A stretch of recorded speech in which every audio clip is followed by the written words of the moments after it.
The political controversy around the fall of Afghanistan has occupied the headlines for weeks. That media focus apparently being targeted by, quote, bad actors. The new study finds that a Russian influence campaign has been aimed at dozens of Western media outlets, including the CBC. Tessa Arcilia joins us from London now with this story.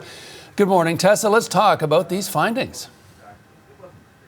Yeah, good morning, John. Well, there has been a spike, according to the researchers from Cardiff University, in activity because of what is going on in Afghanistan. As you say, it's dominated headlines.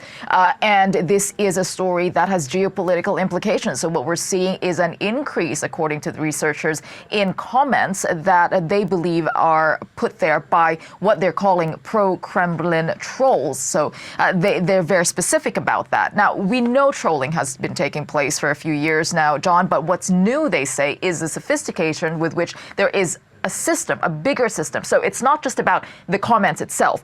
It is after those comments are made, they are then taken and turned into news stories in the Russian media. Let's say, for example, there's an anti-Western comment in the British media. It will become another article that says the British think, and then insert that comment. After that, there is a phase 3, John. What happens is those stories that become popular in a Russian media, language media, would then end up in fringe mainstream, fringe Western media. So it is this entire cycle. I spoke to the lead researcher from Cardiff University, and he says this is what is surprising them. Take a listen.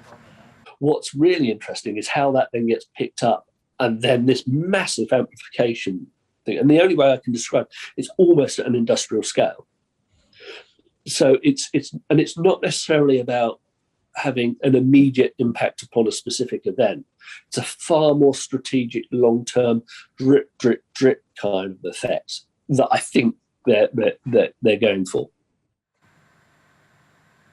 And John, it is, he points out the technological weak spot. So why are comments being targeted? Because he says that this seems to be the place where there's not enough detection yet and the security in place compared to bigger sites like Twitter and Facebook. So that is quite a vulnerable place where these comments can take place. And this, what he's calling a campaign to sway public opinion, is happening. John.